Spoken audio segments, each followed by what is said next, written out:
أشرقت نفسي بنور من فؤادي حينما رددت يا رب العباد وانتشت روحي وصار الدمع يجري. الحمد لله وكفى وسلام على عباده الذين اصطفى أما بعد فأعوذ بالله من الشيطان الرجيم بسم الله الرحمن الرحيم وَإِذَا تُلِيَتْ عَلَيْهِمْ آيَاتُهُ زَادَتْهُمْ إِيمَانًا وَعَلَى رَبِّهِمْ يَتَوَكَّلُونَ وقال النبي صلى الله عليه وسلم لو أنكم كنتم تتوكلون على الله حق توكله لرزقكم كما يرزق الطير تغدو خماصا وتروح بطانا أو كما قال صلی اللہ علیہ وسلم.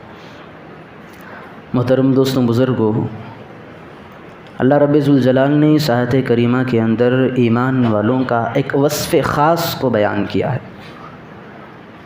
گزشتہ کل بھی اللہ رب ذوالجلال نے جو آیت تلاوت کی گئی تھی اس کا ایک ٹکڑا آج تلاوت کی گئی ہے، جس میں اللہ رب ذوالجلال فرماتا ہے اللہ ان لوگوں کی ایمان کی گارنٹی دیتا ہے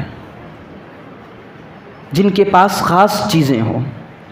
ایک تو یہ کہ اللہ پر کامل ایمان ہو، اللہ کی ذات پر یقین ہو، نمازوں کی پابندی ہو، اور سب سے آخر میں چیز اللہ نے یہ بیان فرمائی کہ جس شخص کی ذات پر اسے اللہ کی ذات پر کامل بھروسہ اور توکل ہوتا ہے میں اس کی ایمان کی گارنٹی دیتا ہوں. یہ ایمان کا وصف اگر ہم دیکھیں تو انبیاء کے اندر اکمل درجے کا ملتا ہے. ساری دنیا کے اندر جس کا سب سے زیادہ ایمان بنتا ہے وہ انبیاء کا ہے، اور ایمان جس کے پاس ہوتا ہے بہت زیادہ مقدار میں اس کے اندر یقین بھی اللہ پر اتنا ہی آتا ہے. جس کا یقین اور تقوی اللہ پر ہوتا ہے توکل بھی اس کا اور زیادہ ہوتا ہے.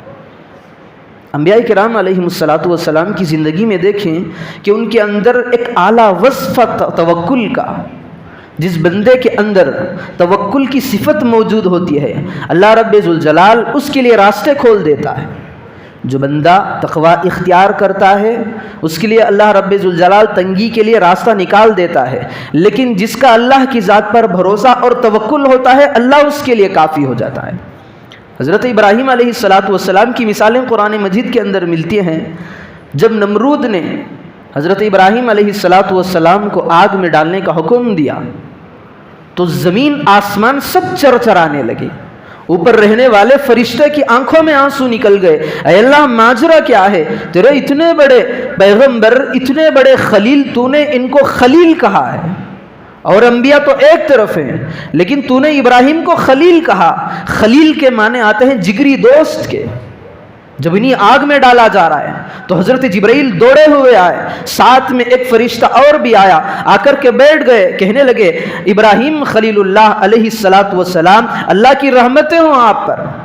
اب آگ ایک اشارہ بھی کر دے ہم اس کو تباہ و نیست و نابود کر دیں گے، اس آگ کو ٹھنڈی کر دیں گے. حضرت جبرائیل بھی ہیں، ساتھ میں دوسرا فرشتہ بھی آیا ہوا ہے جو آگ کو ٹھنڈی کرنے کے انتظار میں بیٹھا ہوا ہے. یہاں پر دیکھیں اللہ امتحان حضرت ابراہیم کا لے رہا ہے. حضرت ابراہیم علیہ السلام نے جلدی سے یہ نہیں کہا بھائی بہت اچھے وقت میں آ گئے، آپ ہی کا انتظار تھا، آئیے آگ بجھائیے. بلکہ حضرت ابراہیم علیہ السلام نے کہا تمہیں بھیجا کس نے؟ کیا اللہ نے بھیجا ہے؟ فرشتوں نے سکوت اختیار کر لیا تو حضرت ابراہیم علیہ السلام نے کہا جاؤ تمہاری ضرورت نہیں، جس اللہ نے آگ میں مجھے ڈالنے کا انتظام کیا ہے وہی مجھے اس آگ سے بچائے گا. اب دیکھنا یہ ہے جب آگ میں حضرت ابراہیم علیہ السلام کو ڈالا جا رہا تھا ایک بہت بڑی ایسی گاڑی تیار کی تھی، کیونکہ آگ کے پاس کسی کو لے جا کر ڈالنا مشکل تھا، اتنی دہکتی ہوئی آگ بنائی گئی تھی. تو ایک گاڑی کی شکل میں پہیوں والی ایک چھوٹی گاڑی نما ایک چیز بنائی گئی جس کے اندر حضرت ابراہیم کو بٹھا کر کے چھوڑا گیا. اگر یوں چھوڑا جاتا تو سیدھے وہ آگ کے اندر جا کر کے گرتا، کیونکہ کسی کی ہمت نہ تھی اتنی خطرناک آگ اس کے سامنے انسان جائے.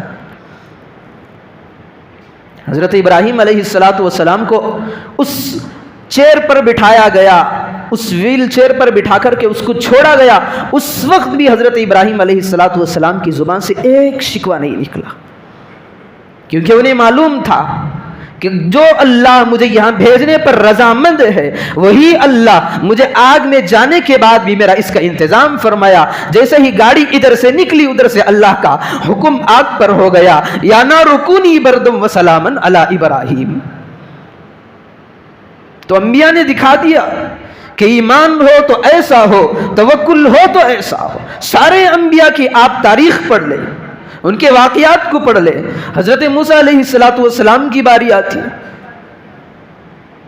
حضرت موسیٰ علیہ السلام کو اللہ نے حکم دیا، قولا لہ قولا لینا، جاؤ تم اور تمہارا یہ جو بھائی ہارون ہے، جا کر کے اسے نرم دلی کے ساتھ اچھے انداز کے اندر اسے اسلام کی دعوت دے۔ گئے تھے یہ دعوت دینے کے لیے، لیکن وہ نکما یہ نکلا کہ اپنے آپ کو خدائی کا دعویٰ کر بیٹھا۔ پھر کیا ہوا؟ بات چیت بڑھتی گئی، بحث و مباحثہ ہوتا گیا۔ پھر ایک وقت وہ بھی آیا، حضرت موسیٰ علیہ السلام کو جادوگر کہنے لگا۔ پھر فرعون نے دیکھا کہ بھئی یہ تو جادوگر ہے، میرے پاس تو اس سے بہت بہت بڑے جادوگر ہیں۔ حضرت موسیٰ علیہ السلام جادوگر نہیں تھے، کوئی نبی جادوگر نہیں ہے۔ اللہ کے رسول صلی اللہ علیہ وسلم نے فرمایا، جو جادو کرتا ہے، جو جادو کے کاموں میں ساتھ دیتا ہے، جس پر جادو کرنے، جو کسی آدمی پر جادو کرتا ہے اور اسے کون کون ساتھ دیتا ہے، اس پر اللہ کی پھٹکار اور لعنت ہوگی۔ تو حضرت موسیٰ علیہ السلام کو محل کے اندر بلایا گیا، فرعون کے سارے درباری جمع ہو گئے۔ فرعون نے یہ اعلان کروا دیا کہ اب میرے اس زمانے میں میرے علاقے کے قریب جتنے بھی جادوگر ہیں ساروں کو بلاؤ، اکٹھا کرو۔ وجاء السحرة فرعون، سارے جادوگر جتنے اس بستی میں تھے یا آس پاس کے علاقوں میں تھے سارے جمع ہو گئے۔ حضرت موسیٰ علیہ السلام کو کچھ بھی پتا نہیں ہے کہ اب یہ جادو کریں گے، میں اس کا توڑ کیا کرنا ہے اور میں ان سے کیسے فیس کرنا ہے، میں مقابلہ کیسے کروں۔ صرف ان کے دل کے اندر یہ بات تھی، جو اللہ مجھے یہاں تک لائے آگے بھی اس کا ذمہ ہے کہ مجھے یہاں سے کیسے بچائے۔ پھر سارے جادوگروں کو بلایا گیا، فرعون نے حکم دیا کہ جاؤ اپنی جادوگری دکھاؤ۔ ساروں نے اتنے بڑے اژدھے پیدا کر دیے، جادو تھا۔ حضرت موسیٰ علیہ السلام اطمینان سے ہیں، سامنے سانپوں کو دیکھ رہے ہیں، اژدھوں کو دیکھ رہے ہیں۔ یہاں پر حضرت موسیٰ علیہ السلام کے پاس کچھ نہیں ہے، صرف عصا ہے، پھر بھی اطمینان ہے، کیونکہ وہ اللہ کا حکم آئے گا، اللہ پر ان کا توکل تھا، وہی راستے کھولنے والا ہے۔ تو اللہ کہتا ہے وَأَوْحَيْنَا إِلَى مُوسَىٰ أَنْ أَلْقِ عَصَاكَ، موسیٰ کا ایمان مجھ پر تھا، توکل تھا، میں نے موسیٰ کے پاس وہی بھیجی، ان القِ عصاک فاذا ہی تلقف ما یأفکون۔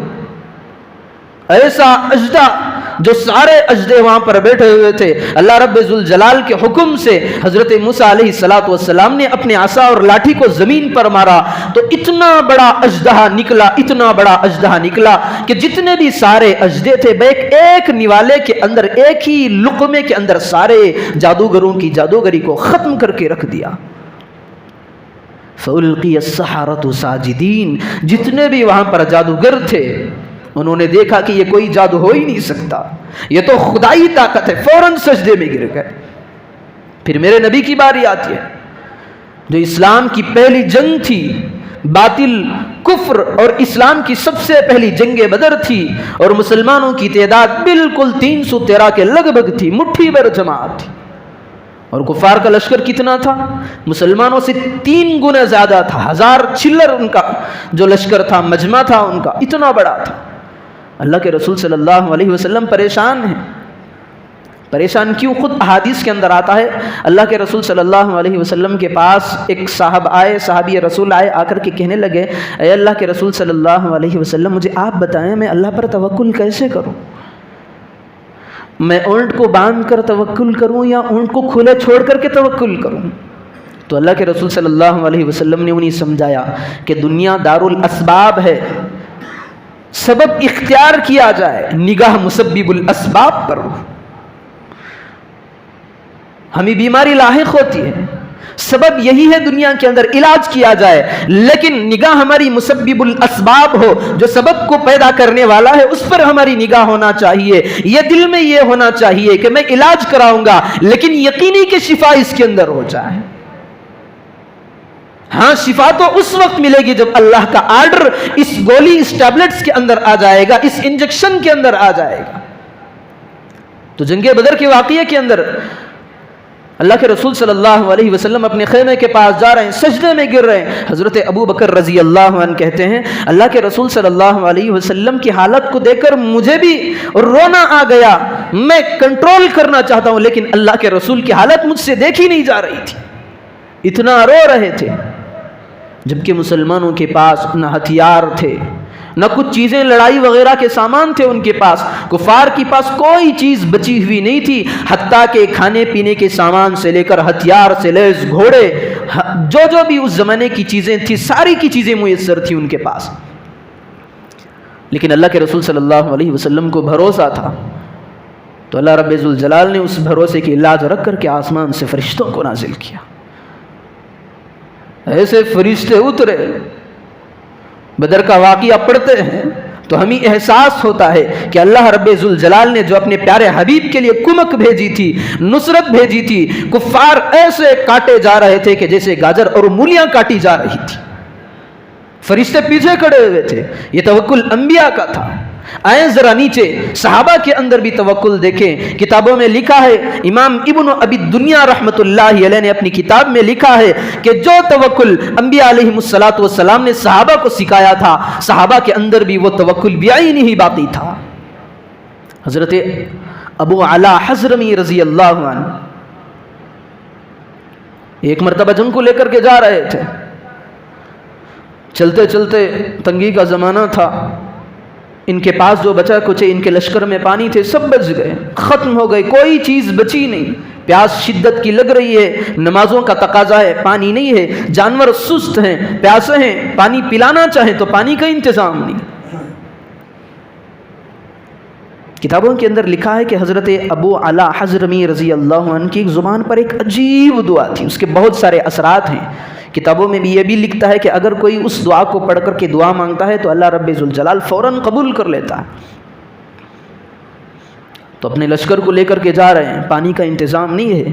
تھوڑی دیر دور جانے کے بعد حضرت ابو علا حضرمی رضی اللہ عنہ نے اپنی زبان سے ان کلمات کو نکالا، یا علیم یا حلیم یا علی یا عظیم، اے اللہ پانی کا انتظام نہیں ہے، تو ہی انتظام کرنے والا ہے، ہمارے لیے پانی کے راستے کھول دے۔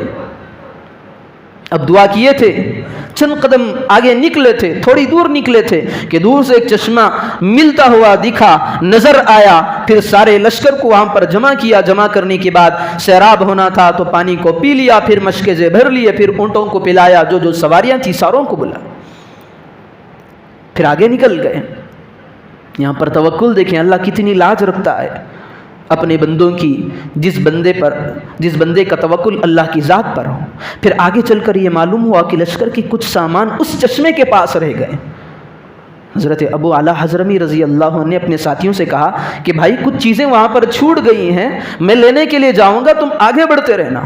پھر حضرت ابو علا حضرمی رضی اللہ عنہ واپس آئے، جس جگہ پر چشمہ پانی کا تھا اس جگہ پر واپس آ کر لوٹ کر دیکھا تو سامان موجود ہے، چشمہ موجود نہیں تھا۔ یہ اللہ رب ذوالجلال نے اعلیٰ توکل کی بنیاد پر ان کا انتظام فرمایا تھا، ایسا انتظام فرمایا تھا جہاں موقع بندوں کو ہوتا ہے، جہاں ضرورت پڑتی ہے اللہ ایسی جگہوں پر اپنا غیبی انتظام فرما کر کے دکھا دیتے ہیں۔ ہم نے بارہا سنا ہے صحابہ رضی اللہ عنہ جنگ کے میدانوں کے اندر گھوڑے سمندر میں ڈال دیا کرتے تھے، یہ انہی صحابی کی دعا تھی۔ لشکر کو یہی لے جا رہے تھے، حضرت ابو علا حضرمی رضی اللہ عنہ جا کر کے دیکھا اب سمندر پار کرنا ہے، سمندر کو یا تو جہازوں کے علاوہ پار نہیں کیا جا سکتا، دیکھا کہ کوئی چیز نہیں ہے۔ پھر انہوں نے کہا کہ ہم جس مقصد کے لیے آئے ہیں پیچھے نہیں ہٹیں گے، کیونکہ امیر کی تو بات ماننی ہوتی ہے۔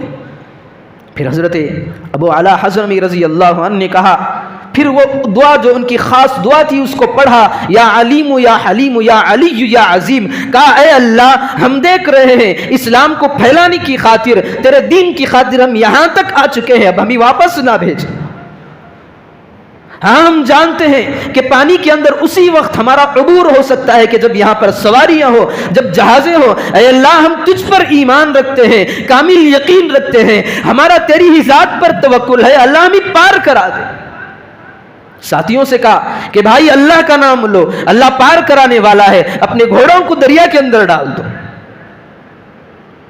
پھر سارے صحابہ اس امیر کی بات مان کر کے اپنے گھوڑوں کو دریا کے اندر ڈال دی۔ پھر جس طرح کتابوں میں ملتا ہے آدمی باتیں کرتا ہوا جس انداز سے زمین پر پار ہو جاتا ہے، اس طرح حضرت ابو علا حضرمی رضی اللہ عنہ کا لشکر سمندر سے پار ہو گیا۔ سامنے کا لشکر کفار کا دیکھ رہا تھا، ان کی زبان پہ یہ الفاظ نکلے، دیو آمدن، شیطان آ گئے، کون آتا ہے پانی کے اوپر سے، یہ تو انسان کے بس کی بات نہیں۔ یہ صحابہ کا توکل اللہ کی ذات پر تھا، ایک طرف انبیاء کا تو دوسری طرف صحابہ کا یہ حال۔ آئے نیچے، اور ہمیں تابعین اور تبع تابعین میں بھی اس کی مثالیں ملتی ہیں۔ یعنی جس بندے کا توکل اللہ کی ذات پر ہو، اللہ اسے بے یار و مددگار نہیں چھوڑتا، اس کے لیے راستے کھول دیتا ہے، جو ضرورت کی چیز اس کے لیے ہو اللہ اس کا انتظام فرما دیتا ہے۔ حضرت عمر بن عبد العزیز رحمۃ اللہ علیہ جب انہیں تخت پر بٹھایا گیا، تخت پر بٹھانے سے پہلے، خلافت کی ذمہ داری ان کے سر پر ڈالنے سے پہلے عیش و آرام کی زندگی گزارا کرتے، ایسے چلتے مٹک کر کے چلا کرتے، انتہائی جسیم جثے والے تھے۔ اس زمانے کتابوں میں لکھا ہے کہ عورتوں کے اندر یہ تمنا تھی کہ جو اسٹائل انہوں نے اختیار کیا میں بھی اختیار کروں۔ جب حضرت عمر بن عبد العزیز رحمۃ اللہ علیہ راستے میں چلا کرتے تو عورتیں ان کے پیچھے لگ جاتی کہ جس انداز سے یہ چل رہے ہیں، جو اسٹائل انہوں نے اپنایا میں بھی اختیار کروں گی۔ عورتوں کو بھی اتنا پسندیدہ تھا ان کا چلنا، اور بھاری بھرکم تھے، جسم والے تھے۔ لیکن جب خلافت کی ذمہ داری ان کے کاندھوں پر سونپی گئی تو لکھا ہے کتابوں کے اندر، امیر المؤمنین ہونے کے باوجود، خلافت کی ذمہ داریاں سنبھالنے کے باوجود، سارے مال کی کنجیاں ہونے کے باوجود انہوں نے ایسا رویہ اختیار کیا، انہیں معلوم تھا کہ یہ خلافت کی ذمہ داری اللہ کی امانت ہے، اگر 1 روپیہ بھی میں اس سے اٹھا لوں تو میرا پیٹ یہ جہنم ہی کا مستحق ہوگا۔ پھر انہوں نے ایسی سادگی سے زندگی گزاری، ایسی سادگی سے زندگی اختیار کی۔ لکھا ہے کہ ان کی گھر کی عورتوں کے پاس پہننے کے لیے 1 جوڑے کے علاوہ کپڑے نہیں ہوتے تھے۔ بادشاہ تھے اس زمانے کے، وقت کے بادشاہ۔ ہم جانتے ہیں کہ بادشاہ کے پاس کیسے مال ہوتے ہیں۔ ہمارے زمانے کے بادشاہوں اور تخت پر بیٹھنے والوں کو دیکھ لیں، حلال کمائی تو حلال حرام بھی کھینچ کے لے رہا ہے، لیکن یہاں پر دیکھیں حلال رہنے سے ڈر رہا ہے، کہیں اس میں امت کی 1 روپیے کی ملاوٹ اور آمیزش نہ ہو جائے اور میں اللہ کے سامنے کھڑے ہو کر اس کے جواب دہی کی طاقت نہیں رکھتا۔ ایک مرتبہ انہوں نے اپنی بیٹی کو بلایا، بیٹی ادھر آؤ، تھوڑا میرا سا کام ہے۔ بیٹی آنے میں دیر کر گئی، پھر ان کا لہجہ بدلا، ڈانٹنے کے انداز میں سختی سے پکارا، کہاں چلی گئی، آؤ ادھر۔ بیوی آئی ان کے پاس، کہا آپ کی بیٹی تو اندر کمرے کے اندر موجود ہے، جس کپڑے کو وہ زیبتن کی تھی وہ پھٹ گیا ہے، اس کو پیوند لگا رہی ہے، اس کے پاس دوسرا کپڑا نہیں تھا، اسی کپڑے کو نکال کر کے پیوند لگا رہی ہے، وہ بغیر کپڑوں کے آپ کے پاس کیسے آ سکتی ہے؟ ایسا زمانہ انہوں نے گزارا، ان کے پاس کوئی مال نہیں تھا۔ جب ان کے وفات کا وقت قریب ہوا تو ان کے رشتہ دار آنے لگے، دیکھنے لگے، باتیں کرتے ہوئے ایک رشتہ دار نے ان کے ساتھ آ کر کے یوں کہنے لگا، آپ تو امیر المومنین ہیں، خلافت کی ذمہ داری آپ کے کاندھوں پر ہے، مال کی چابیاں آپ کے پاس ہیں، میں دیکھ رہا ہوں کہ آپ نے اپنے بچوں کو لاوارث چھوڑا ہے، آپ چلے جائیں گے آپ کے بچوں کا کیا بنے گا؟ حضرت عمر بن عبد العزیز رحمۃ اللہ علیہ نے ایک جملہ کہا، اس سے جو تاریخ کی کتابوں کے اندر نوٹ ہے۔ حضرت عمر بن عبد العزیز رحمۃ اللہ علیہ نے کہا، اگر میں نے اپنے بچوں کی تربیت اچھی کی ہے، وہ نیکوکار ہیں، تو میں اللہ کے سپرد کر کے انہیں جاتا ہوں، میں اللہ کی ذمہ داری میں دے کر کے جاتا ہوں۔ اگر میری اولاد نیک بخت نہیں ہے، بدبخت ہے، تو میں ان کا کوئی تعاون کرنا نہیں چاہتا ہوں۔ اگر اچھے ہیں تو یہ اللہ کی ذمہ داری میں ہوں گے، اگر یہ بدبخت ہیں تو میں کوئی تعاون ان کا نہیں کرنا چاہتا، پھر وہ دنیا سے چل بسے۔ نیک تھے، باپ نے ان کی تربیت ایسی کی تھی، ان کے اندر اخلاق سکھائے تھے، حکمرانی کا طریقہ سکھلایا تھا، انہیں منصف بنایا تھا، انہیں مہذب اور شائستہ طور پر زندگی گزارنا سکھایا تھا، یہ تو چلے گئے۔ اب دوسرا جو تخت پر بیٹھا، دن گزرتے گئے، دن مہینے میں بدلے، مہینے سالوں کے اندر بدلتے گئے، اب جو دوسرا بیٹھا تھا اسے ہر صوبے کے اندر ایک گورنر کا انتخاب کرنا تھا۔ اب اس نے اپنی گہری نظر ڈالی لوگوں پر، کون ایسا لائق والا ہے جس کو میں یہ منصب عطا کروں، جسے میں یہ ذمہ داری سونپوں۔ اس کی نظر حضرت عمر بن عبدالعزیز رحمۃ اللہ علیہ کی اولاد پر پڑتی ہے، تو ان کے بڑے بیٹے کو ایک صوبے کا گورنر بنا دیتا ہے، پھر دوسرے گورنر بنانا چاہتا ہے، نظر دوڑاتا ہے، کوئی نہیں ملتا، پھر ان کی اولاد کے پاس آتا ہے، دھیرے دھیرے دھیرے 11 ان کے بیٹے تھے، 11 بیٹے بیک وقت 11 صوبوں کے گورنر بن گئے۔ کوئی انہوں نے ترکہ نہیں چھوڑا تھا، کوئی مال نہیں چھوڑا تھا، بس حضرت عمر بن عبدالعزیز کا توکل اللہ کی ذات پر ایسے تھا، وہ یہ سمجھتے تھے کہ میں دنیا سے چلا جاؤں گا، میں نے اپنے بیٹوں کی تربیت بہت اچھے انداز میں کی ہے، اللہ ان کو اکیلا نہیں چھوڑے گا۔ تو یہ توکل کا ثمرہ ہے۔ اللہ کے رسول صلی اللہ علیہ وسلم نے بھی فرمایا، لو انکم کنتم توکلون علی اللہ حق توکلی لرزقکم کما یرزق الطیر تغدو خماصا وتروح بطانا۔ اے مومنو، اے میرے پیارے امتیوں، اگر تمہارا توکل اللہ پر ایسے ہو جیسے پرندوں کا ہوتا ہے، ایسے ہو جیسے اللہ پر توکل رکھنے کا حق ہے، تو اللہ کے پیارے حبیب صلی اللہ علیہ وسلم نے فرمایا پھر تمہیں کاروبار کے لیے دوسری چیزوں کے اندر پڑنے کی ضرورت نہیں، اللہ تمہاری روزی کا انتظام فرمائے گا، حسبنا اللہ ونعم الوکیل، اللہ تمہارے لیے کافی ہو جائے گا، اللہ ایسے طریقے سے روزی پہنچائے گا جیسے پرندوں کو دیتا ہے۔ تغدو خماسا، جب پرندے، چڑیاں، یہ پرندے اڑتے ہیں تو خالی پیٹ ہوتے ہیں صبح صبح، پھر جب سیر ہو کر کے واپس آتے ہیں تو ان کے پیٹ بھرے ہوئے ہوتے ہیں۔ تو اللہ کے رسول صلی اللہ علیہ وسلم نے یہی مثال دی۔ تو آج جو آیتیں تلاوت کی گئی تھی اور احادیث میں سے ایک ٹکڑا جو بیان کیا گیا تھا، اس کے اندر اللہ رب ذوالجلال یہ کہنا چاہتا ہے کہ اے میرے بندوں، توکل کی لاٹھی کو مضبوطی کے ساتھ اپنے ہاتھوں سے تھامے رکھو، اگر یہ چھوٹ جائے تو دنیا کی کوئی طاقت تمہارے کام نہیں آ سکتی۔ تو اللہ رب ذوالجلال نے یہ بھی کہا ہے اگر تمہارے اندر توکل کا وصف ہوگا تو میں گارنٹی دینے کے لیے تیار ہوں کہ تم کامل ایمان والے ہو۔ اب اللہ کی آیتیں تو ہمارے سامنے ہیں، اللہ کے رسول صلی اللہ علیہ وسلم کے پیارے نبی کی جو احادیث ہیں وہ بھی ہمارے ساتھ ہیں، تو اب ہمیں اس صفت کو اختیار کرنا چاہیے، ہم تو مومن ہیں۔ تو اللہ رب ذوالجلال سے دعا فرمائیں کہ اللہ رب ذوالجلال ہم تمام کا توکل اللہ کی ذات پر ایسے عطا فرمائیں جیسے توکل رکھنے کا حق ہے، سنی ہوئی باتوں پر عمل کی توفیق عطا فرمائیں۔